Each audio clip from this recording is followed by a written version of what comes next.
May it please the court. Mr. Cmelik. Counsel.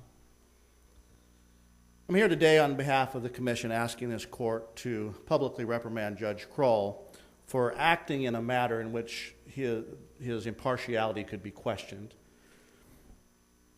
I'd like to begin with addressing what kind of struck me as an elephant in the room when I picked up this case, and that is whether the application section of the rules creates a rule in and of itself, and whether the canons create another rule that is independently and separately enforceable in this type of circumstance. I think you can see in the application section it says a judge shall disqualify himself in a case in which he acted as a lawyer or any other related matter. I think it's difficult to ignore the language in that particular section and read it as anything other than a rule. The definition section to that provision says when shall is used, it denotes a duty. So I think it does create a rule in and of itself in the application section of the judicial canons. But I don't think that's all that important because I think it's subsumed in the canon itself, which says a judge shall disqualify himself in a case in which his impartiality can be questioned. So whether it creates an independent rule or a separate and independent enforceable rule, I think is kind of academic given what the canon itself actually allows. The court in this, or the commission in this particular instance, chose to read that language related to mean a broader sense of the phrase, in that it's related to if it involves a similarity of parties and it has the potential to impact the other action, then it's related to that matter and the judge is going to have to recuse himself in those circumstances. And I think that's consistent with the issue of whether the impartiality can be questioned. If it's going to impact the other matter or has the potential to impact the other matter, one has to question impartiality in a case like that. I think that Fremont, although in a wildly different context in some ways, does address this particular issue. Because if Judge Krull in that case was not neutral and detached, because of his representation in a paternity action, he's equally not neutral and detached in this particular case. And if he's not neutral and detached, I think the necessary conclusion is that his impartiality can reasonably be questioned. And it's important to remember that that determination is an objective standard. There's no question that Judge Krull was aware of Fremont and that he took it into consideration at the time that he considered the warrant application. He weighed the facts in that particular case. He compared the facts to the case at hand and subjectively thought he was acting in good faith and in a situation where he did not have a conflict. There's no question he went through that process. But it's the commission's position that resulting in the wrong decision through that process is still sanctionable, no matter how subjectively the judge believed it. I'm going to cut you off just a little bit. In their brief, Magistrate Krull agrees that he should have recused himself. I guess my real question is the difference in the sanction here and what's being requested, and I will ask Mr. McCormick the same question, but what do you see as the primary difference between a public admonition and a public reprimand? I mean, I don't see a difference between those things. I think the rule calls generally for a public reprimand, and I think that that's the appropriate sanction under the facts of this particular case. To me, the most important factor in weighing what the sanction should be is the idea that this was an error that occurred in a public courtroom in his capacity as a judge. And I think when that kind of error is made in that capacity, the only way we protect the integrity of the system and we reaffirm and restore the integrity in the system is to tell the public that that very public action that was taken was wrong, and we're going to tell the judge that it was wrong, and we're going to let the public know that we're not going to stand for that kind of conduct. And I think that's an appropriate thing to do in this particular instance. Mr. Cmelik, in the lawyer area, admonition is not discipline. Justice Harris said it a long time ago, and we repeated it, whereas a public reprimand is discipline. But I don't know, and here's my problem, I don't know if the lawyer analysis works in the judge analysis, because the code says the rules, the Judicial Qualifications Commission sets its own rules, and it has set a rule when you get an admonition, and it set a rule when you don't get an admonition, and I think it's Rule 5226, and they don't call it admonition, they call it letters of caution and warning. I mean, are we bound by the Judicial Qualifications Commission elements for an admonition? Or can we just go off and make up our own and avoid the rules and avoid the code where it says we have, the JCR sets how they operate and what kinds of things they do? That's an interesting question in the sense that this court has always said that whatever the commission recommends is simply that, a recommendation. And this is an original proceeding before this court, and you can decide to do what you want to do. But I think it's fair to consider that within the context of the rules themselves, and that you can do whatever the rules permit and not go off and do something that isn't contemplated by the rules. Let me just add something before you go on, because the rules say you can get an admonition if two things happen. Number one, it is questionable, the conduct's questionable, and this isn't questionable because they admit that they should have been recused, or does not amount to misconduct, which, again, you can't get an admonition because they admitted amounts to misconduct. But the third one is, or a very minor in nature and does not warrant formal discipline. And I think, I would, at least for myself, I would focus on that aspect. And I think we have to decide admonition versus public reprimand, whether it was very minor in nature, it does not warrant formal discipline. And how would you analyze that prong under the facts of the case? Well, I think I would go back to your original premise and say this is not a lawyer, and we shouldn't treat this like a lawyer. As the cases say over and over again, judges are held to a much higher standard, and that's necessary because we have to protect the integrity of the system and the impartiality of the system, and we have to make that representation to the public, and the public has to know that. I think given the fact that this is the second time that this occurred, or similar circumstances occurred, I don't think it's minor. I think the consequences of what happens if a judge sits on a warrant in a case which he shouldn't are too great to say that it's minor misconduct. And you potentially have defendants who committed heinous crimes released because a judge who signed the warrant that permitted all the evidence to be discovered violated his judicial conduct rules. So I don't think you can ever see that as a minor mistake or a minor problem. I think it rises to the level of a quite considerable mistake and a quite considerable problem because of the consequences that are entailed in this particular instance. Is there any evidence presented, and I couldn't find any, but that after his first go-around, where this court nullified that warrant, that the Judicial Qualifications Commission did anything? I'm unaware of anything, and I've been participating in these, I think, since that process begun, but I'm unaware of anything. There's no evidence one way or the other that after that he was given a letter of caution, which is an admonition, I guess. Yeah. No, I'm not aware of that. Of course, if it predated my role, I don't know that I would have had access to that material, so I can't speak definitively on that. Do we have a pattern here? We've got Fremont and then this case. Are they sufficiently similar that makes this less of a more serious transgression? I think it might be unfair to say that 2 is a pattern. I don't know if there are other situations that went unnoticed and unreported, but I think 2 is certainly more significant than 1, especially given the fact that the judge seemed to recognize the applicability of the prior case, did the analysis, and came up with a wrong conclusion. I mean, there's this old saying that it's better to ask for forgiveness than permission. I think it's exactly the opposite in a case like this, because if you consider the circumstance, Judge Krull seemed to recognize that his client might be upset by the fact that he issued a warrant. Yet his first act was not to call his client and say, oh, by the way, I'm going to do something that's contrary to your interests. Do you want me to go forward as your attorney, or do you want me to step aside? And if he has to make that inquiry to his client, doesn't that raise some question as to whether you should be acting as a judge in that particular instance?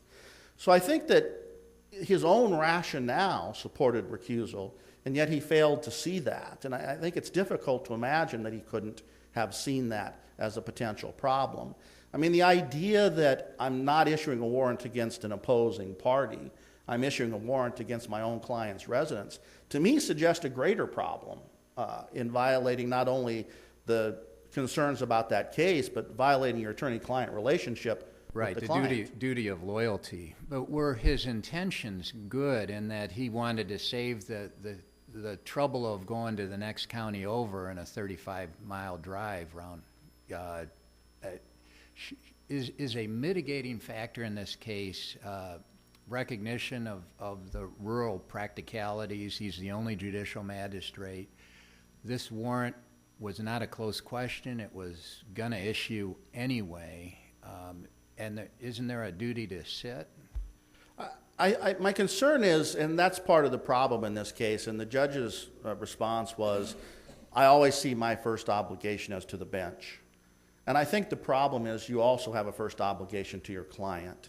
And I don't think you can reconcile those two things by saying the convenience factors and the cost factors present a problem. So then, therefore, I'm going to adhere to my duty to the bench and not my duty to my client. I just don't think that works.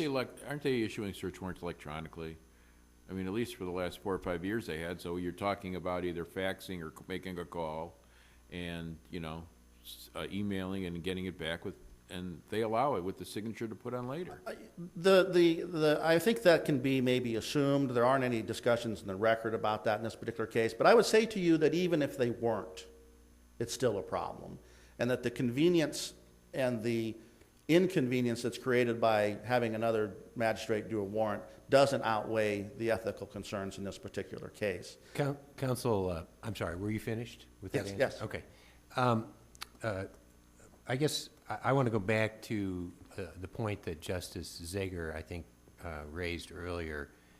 And my question is, why is it your view that the public reprimand accomplishes the purpose of this proceeding better than a public admonition? In both instances, there's a public consequence. There's a public notification, in effect, that the court views the magistrate's role as independent and neutral and important. I mean, why do we need to go to the reprimand in this case? Well, I think it's because precisely what Justice Wiggins had pointed to. The public reprimand does, I think, indicate to the public that the action itself is considered to be misconduct and not minor, and not something that we might consider to be of lesser consequence. I think to restore the integrity in the process, and one of the things that the court talks about frequently and the rule states frequently is to ensure to the public that the system is impartial, that you don't have to worry about judges acting in situations where they shouldn't be acting, warrants at least a public reprimand. And I think that's consistent with what other cases have done under similar facts. But is it the state's position that an admonition is or is not available in this case? Well, I don't think a public admonition is available under the rules. I think the rules call for something other than that. And I think in this instance, the rules call for a public reprimand, and I think that's the appropriate sanction under the facts. JCQ rules would not apply to us, would they?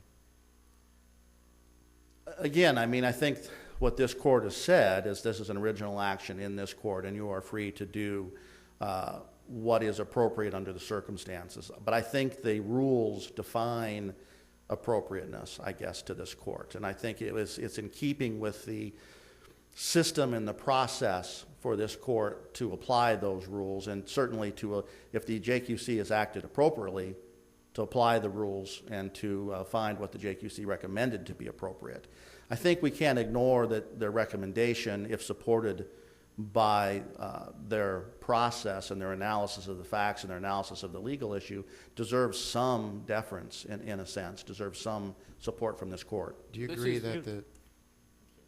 agree that the distinction between the two terms, a reprimand and an admonition, is that the admonition would be a notch below a reprimand? I think that's correct. I mean, does the public perceive that necessarily? Perhaps not, but certainly the legal community does, and I think that's significant. This is a little different, though, than attorney discipline because we made the rules. and we decided what they can and can't do, and the legislature told the commission to make their own rules and decide what they or they can't do. So if we disagree with the judicial qualification rules, aren't we overriding the legislature's intent? Well, I certainly think that the easy answer and the correct answer under the facts of this case is to comply with the rules and do what the commission has recommended. I think that's the easiest answer, and I think that's the easiest way to avoid any problems with applying the rules in a way that wasn't intended, and I think that's the solution in this case. Thank you, Your Honors. Thank you as well, Mr. Cmelik. Mr. McCormick.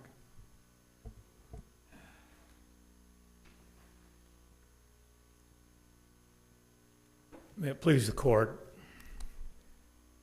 appreciate the opportunity to talk to you about this judicial discipline case. First, on the issue of what the difference is between public admonition and a reprimand, I believe it is very clear that a public admonition is a public scolding, whereas a reprimand is discipline.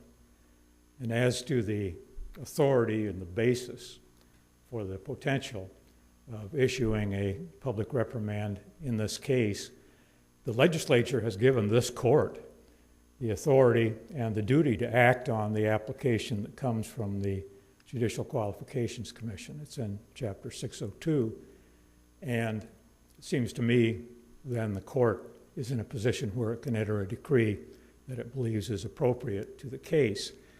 I read the Block case involving the judge who had a drunk driving conviction and was arguing in this court that a disposition of a private admonition would be appropriate in his case.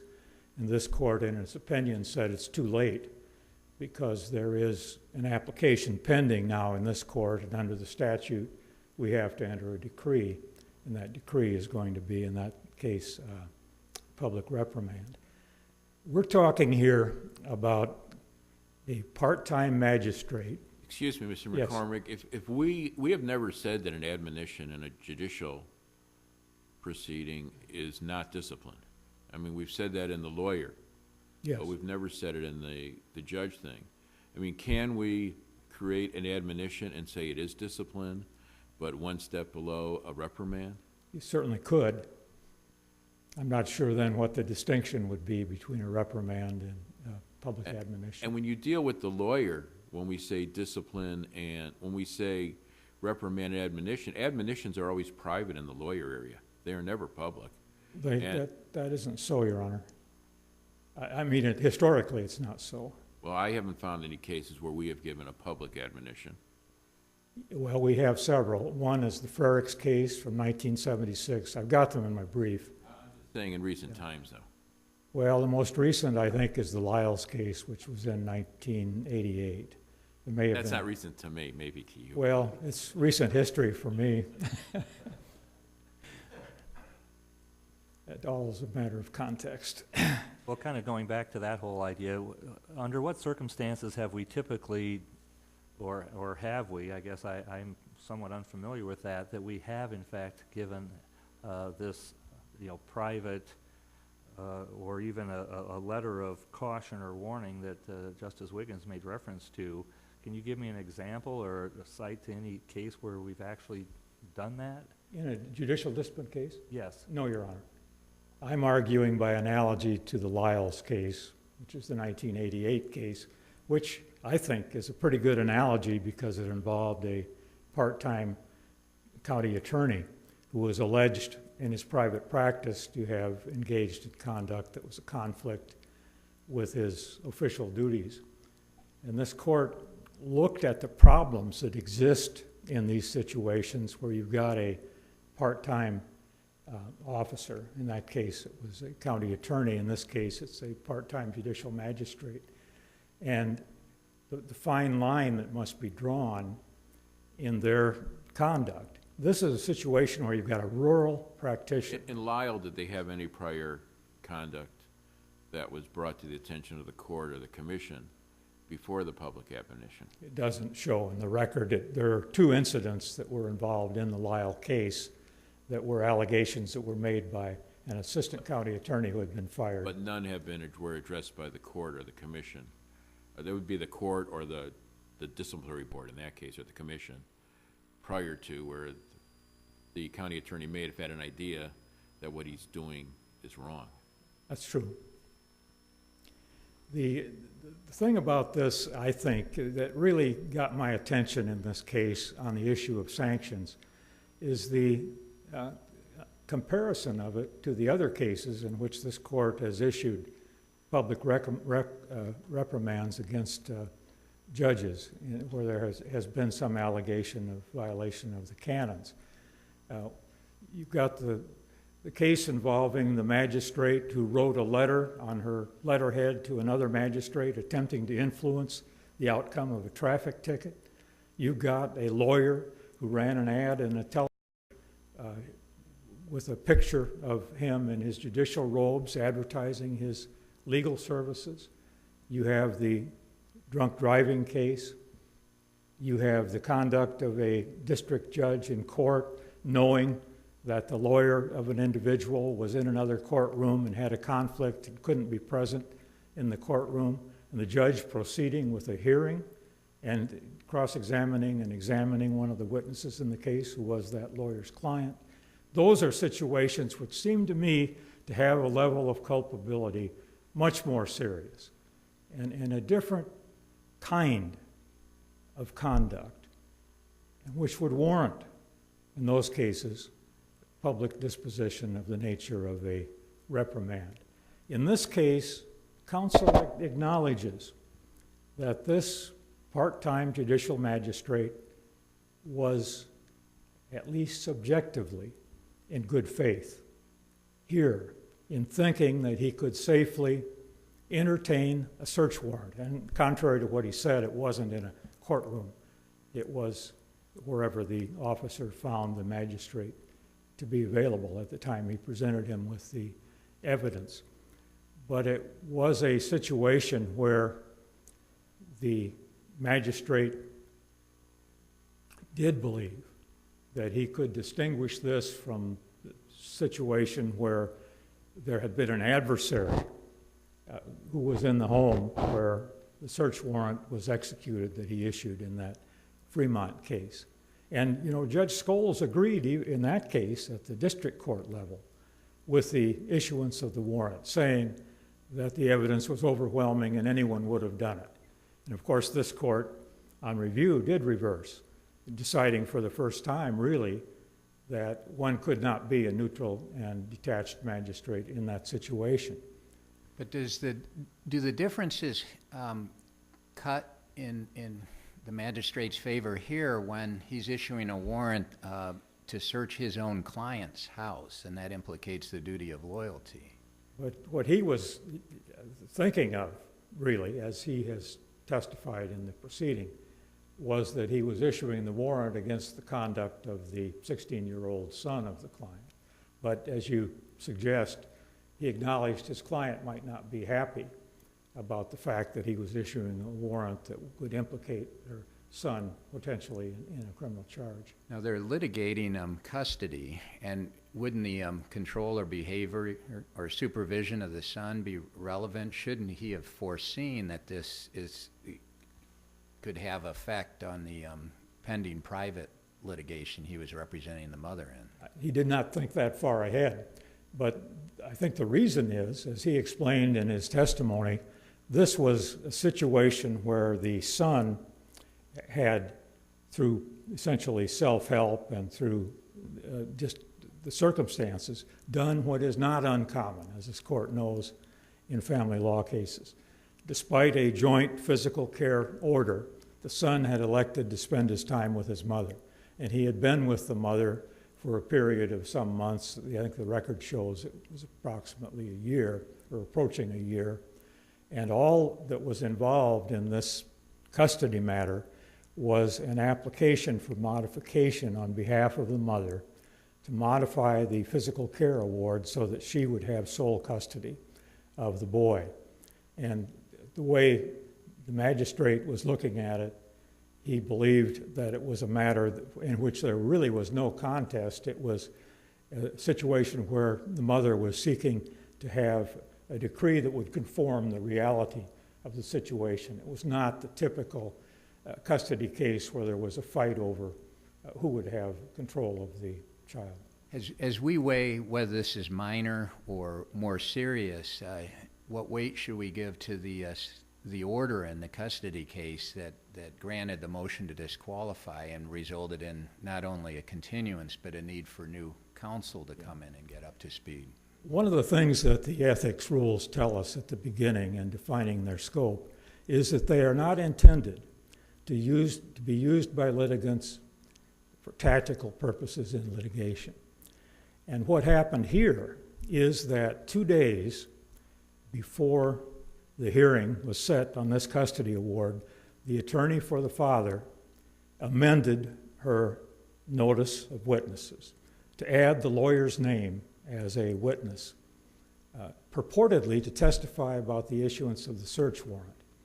I think one can suspect, as Magistrate Krull did, that this was a tactic to obtain a continuance, and that's what happened.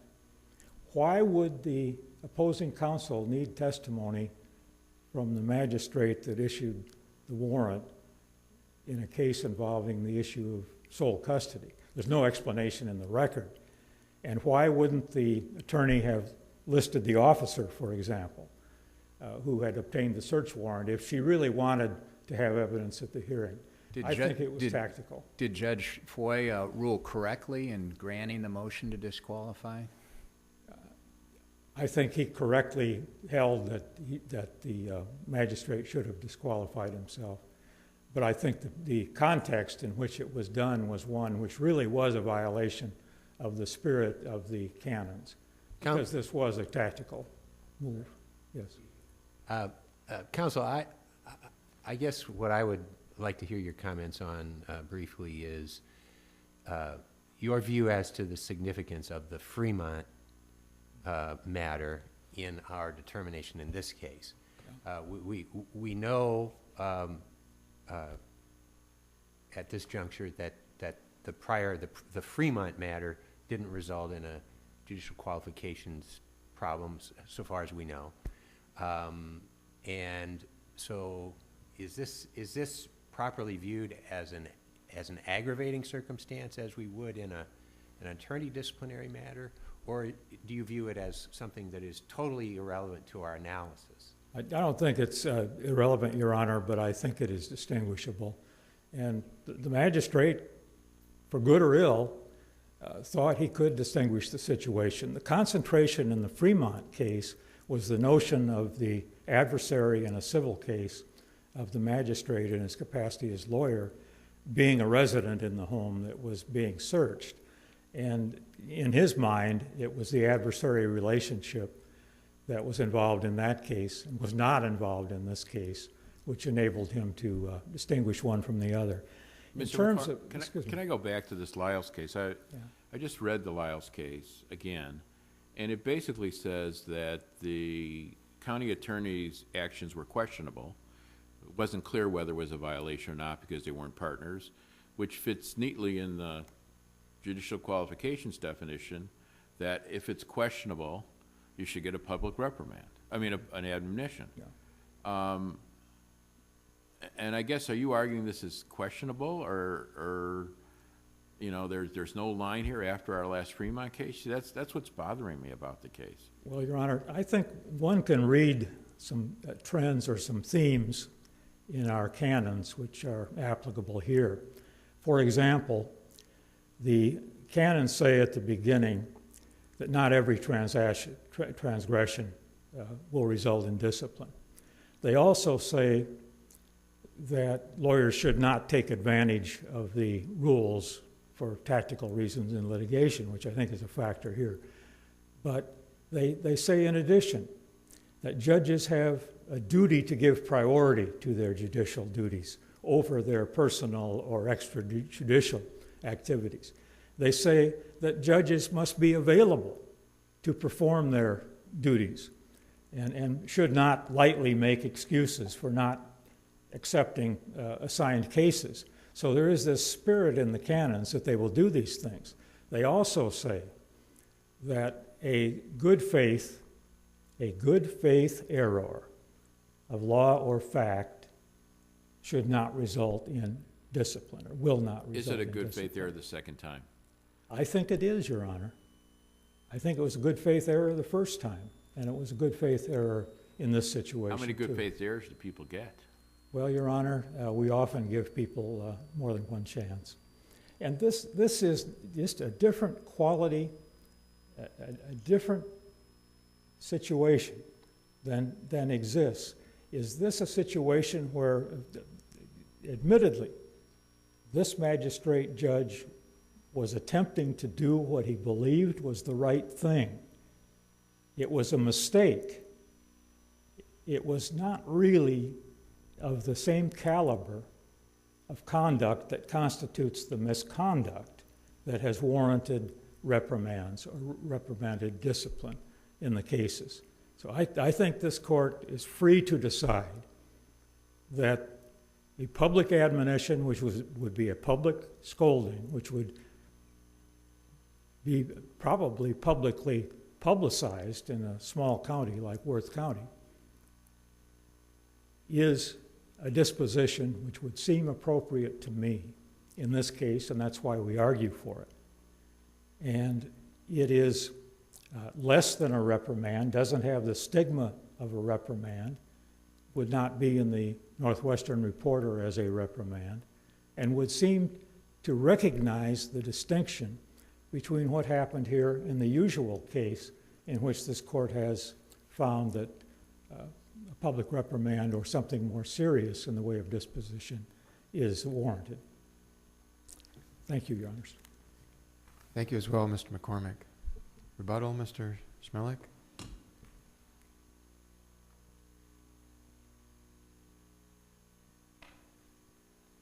May it please the court. I want to talk about what I see in this case as mitigating and aggravating circumstances a little bit, because I think what the judge does in this case is suggest that there are mitigating facts which I don't think exist. I mean, it'd be one thing if this were an uncontested modification action where the parties were stipulating to the custody arrangement. I still don't think it'd be appropriate to act in that situation, but I think that might be a mitigating fact. This clearly is a contested process going on here. There's an answer and there's motions being made by counsel. So you know that you're in a fight, whether it's you think a routine fight or not. You're not in a situation where the parties are agreeable to a disposition. So I think it's an aggravating fact in this case that the judge looked at the circumstance and discounted all these various facts. Is there anything in the record to indicate that the judge acted with a view, he signed the warrant to gain a tactical advantage for his client?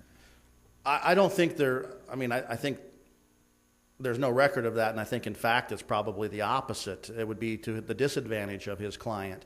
And I think that's another reason why he's so wrongly called this situation. The idea that the 16-year-old was somehow independent of his parent in a custody situation, to me, defies logic. What kind of home was that parent keeping for those children? Both of them seemingly involved in this theft series of theft and burglaries that had occurred. What did the mother know about their activities, and what was she doing to supervise those activities? Those are all questions I would have asked if someone had come to me and said, I want to get a warrant to serve against your client's property. I just think that creates too many questions, that creates an obligation to go talk to your client before you do something.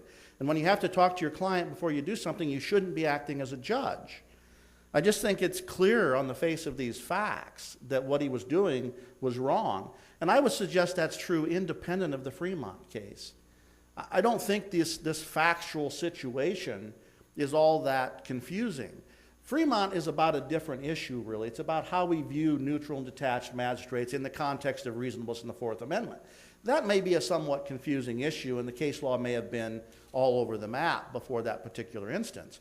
But whether or not you should be acting as a judge in a case where you're representing somebody involved in another case, I think is an easier question to deal with. And I think it's a much more clear answer that you can come up with. The idea that a public scolding is all right is what the judge was suggesting in his testimony below when he said, I just wish the reporting judge would have come to me and taken me aside and given me a good scolding. And the suggestion that the judge had somehow not acted appropriately in reporting him without having done that first. I think that underscores the judge's misunderstanding in this particular case, and I think that really drives home he doesn't understand the significance of the conduct.